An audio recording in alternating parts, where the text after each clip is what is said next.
Comedian, actor, comedian, who was afflicted with polio at age 4. Here's a man who walks out in front of an audience as a stand-up comic with crutches, and his opening line is, "I'm doing your stuff, and I promise I won't. I'm just an ordinary guy." And he goes, what point did you want to make? Well, you see, the problem is that people with disabilities, we have no role models. Usually, when do you see somebody with a disability? You see us on a telethon. The telethons are the most destructive element in this country for people with disabilities who are positive. Telethons evoke pity, sorrow, make you feel guilty, and the only way, their message is the only way to deal with somebody with a disability is to give money. And it separates us, naturally. So how can you blame the American public for the negative attitudes about people with disabilities if all you do is cry when you see us? So what we're trying to do, Jerry and Victoria and myself, in the acting field, so you see us as somebody who's a vibrant person, who children would want to be a role model. As we were growing up, there was nobody we could look up to. I mean, there'll be a couple of commercials that people will be seeing through the show. Notice, looking at which camera we're on, notice that you will not see anybody with a visible disability, and it shouldn't be that way. So again, the media takes a large responsibility for our negative attitudes. We shouldn't be surprised then at children who respond in these antisocial ways when they have no experience with anyone who may be right, that's correct. Suffering from a disability. And what happens as a child, somebody will say to his mother, "What's the matter with that person?" So what does the mother do? Says, "Shh, don't look." So naturally, you get older, we become adults. You see somebody with a disability, you don't look. So there's no eye contact. I went to special ed schools until the 8th grade, and then I decided I wanted to go to schools where there were, quote, normal children. And unlike Jerry, I was not stigmatized by my peer groups. I was always part of my peer group. Played games, football, baseball. Now you say, well, how can you play football or baseball? You're in crutches or you're in a wheelchair. Well, you adapt. If you're in a wheelchair, you can wheel yourself out, the ball comes to you, you catch it. On crutches, you adapt.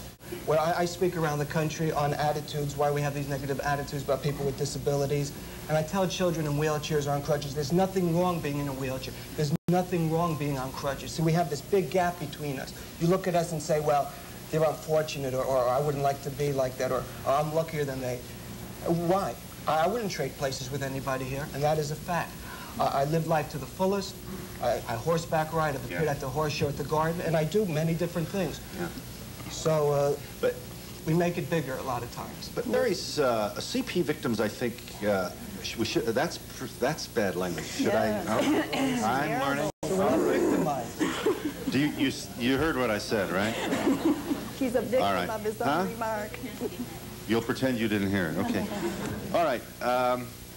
But that's a big I've never claimed to be at the cutting edge of what obviously is a tremendous effort to change public attitudes, including dismissal of the word victim, which is not what you want to be thought of. The terminology is very negative. Yeah. Somebody's handicapped, disabled, use the statement, crippled. These are all derogatory terminologies. It implies superior, inferior. Yes, it does. And usually somebody with a disability, when they meet somebody who doesn't have a disability, there's this person who's disabled is down another level. Yeah. And we should be looked at as equals. Should be That's sure. what we are. We're people first who happen to have disabilities. Like we're performers who happen to have disabilities. Who wants a disabled performer? Yeah. They think disability is worse than death. People see these crutches, so they yell in my ear. They think I'm deaf. Yeah. Yes. Jerry. To this day. Yes. People.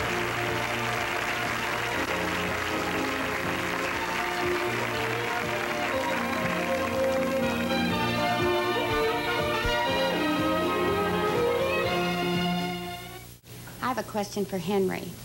At the beginning, he said that the telethons were a big handicap for the handicapped. Do you have another suggestion of how you could raise a lot of money to support the research on these programs? Okay. See, I don't believe that you have to attack the American public through pity. Why do you have to give out of pity to try to cure a disease? You can't give out of empathy. And what happens is, if you saw the telethon this year, Jerry Lewis kept saying, honor your pledges. The reason he said that is because people were not sending in their pledges. I had dinner 2 weeks ago with his family. Wife said, I call up, I cry, I phoned in my pledge, but I didn't give. I didn't send the money in. So why out of pity? See, when you give out of pity and you cry, You know, and I watch a telethon, the Jerry Lewis telethon. I don't think you feel good about yourself. Even if you give for that reason, you're going to wake up the next morning and not feel good about what you did because you feel manipulated. And it shouldn't be charity. It shouldn't be charity. We have a right to good medical treatment. We have a right to full access to society. And the society should provide us that, all of us taxpayers. Also, we have on the income tax for political parties. Why not charity, cancer, or amyotrophic lateral sclerosis, which is Lou Gehrig's disease, or Lou Gehrig, here you would think, you say, could be done differently. These grievances have been aired on our program on more than one occasion and in more than one animated conversation between Jerry Lewis and myself. By the way, excuse me, to show where people are really at, have you ever seen somebody in a wheelchair in a Jerry Lewis movie? Have you ever? Jerry Lewis calls himself a hero, yet he was so outraged 2 years ago when they showed a picture of him in a wheelchair and braces, and he says kids should look up to him. Well, kids should look up to Jerry Jewell, Victoria Lewis, Alan Toy's out there, Les Jankeys. Those are the people that they should look out to, the role models, not Jerry Lewis. Well, no, all I'm saying is, though, I feel for some reason that God has made us all like we are. So we're equal. So don't look at us as better. Everybody has the potential to do what they really want to do in life if they want to do it bad enough. That's true. And I think that we all have that. But we don't have equal But I feel that Henry, for some reason, and I'm sure for some reason, you know, you have your own reasons for it, but I feel you have a chip on your shoulder because of things that have been said here. What? You know what my chip on my shoulder is? You know, somebody says, you have a chip on your shoulder? I usually say no. The chip on my shoulder is that the American public is not seeing people with disabilities in the media. The media changes people's attitudes. Like I mentioned before, notice, you don't see us in commercials. And when you see us on TV, Jerry Jewell's on TV, but I have a list, NBC, we're only seeing 0.019% in prime time. Show 2 years ago about this girl's learning how to fly a plane, and Howard Rosenberg, who's a TV critic for LA Times, said that she did a bad job.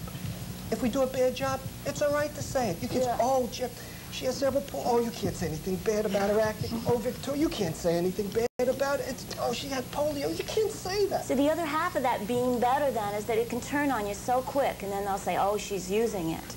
Or she's asking for sympathy. So you say, no, nothing. This has nothing to do with me.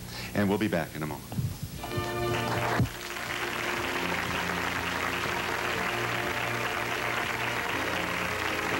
I can't let you out of here, Henry, without asking you to just give us a suggestion of some of the work that you do, and I apologize for the time. We don't have any. Okay. I'll do it very quickly. Now, this is a first. Usually, if they see somebody on crutches, you see them in the seat, and then all of a sudden they're someplace else. But I do some impersonations of famous celebrities, how they walk on crutches. And children, and also adults young at heart, they always love Lassie, so this is Lassie.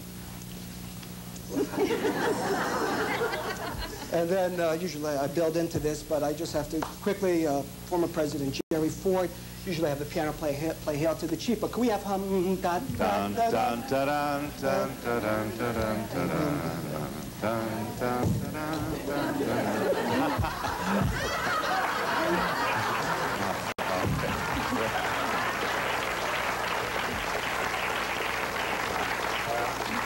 I was talking about commercials, and I sent letters around the country asking, include us in commercials, people with disabilities. This is a response I got from the Friendly Skies people. I'd like to quote.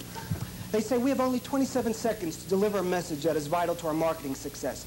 Given that time frame, use of handicapped people would almost inevitably represent an intrusion that could not be explained.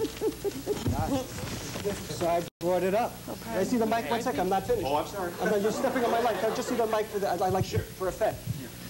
So I brought it up. Set up my timing. More terrifying than Jaws 3D. Scarier than Friday the 13th Part 2. Paramount Pictures presents The Intrusion That Could Not Be Explained with Henry Holden. A vengeful cripple bullies his way into an airlines commercial.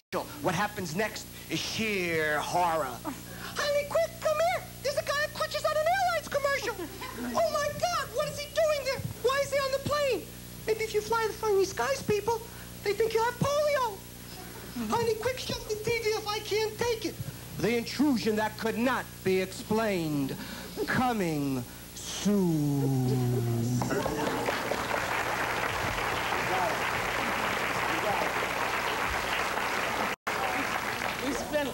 spent an awful lot of time talking about telethons. Telethon is not going to get me from here to across town. I'll tell you, we were asked, our organization, Access Living, was asked to help you today, Phil, to get a representation of disabled people here to participate.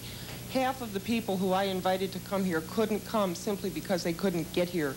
They had no way to get here. Jerry Lewis is not going to fund the CTA. Yes.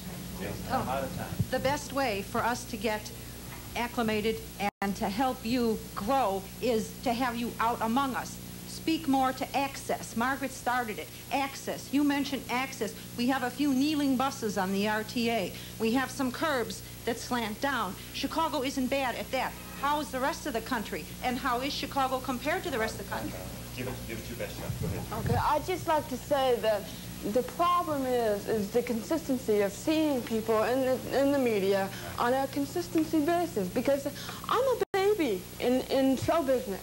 And I need support, and I need to be seen every week, because if I'm not seen every week, every time I'm there, they're going to say, oh, she's the one with cerebral palsy. Instead of... You don't want them to say that. No, I want them to love me as an actress, as a person, that's who I'm portraying. Right. So if you like Jerry Joe, write letters. Write letters. Let's see Jerry.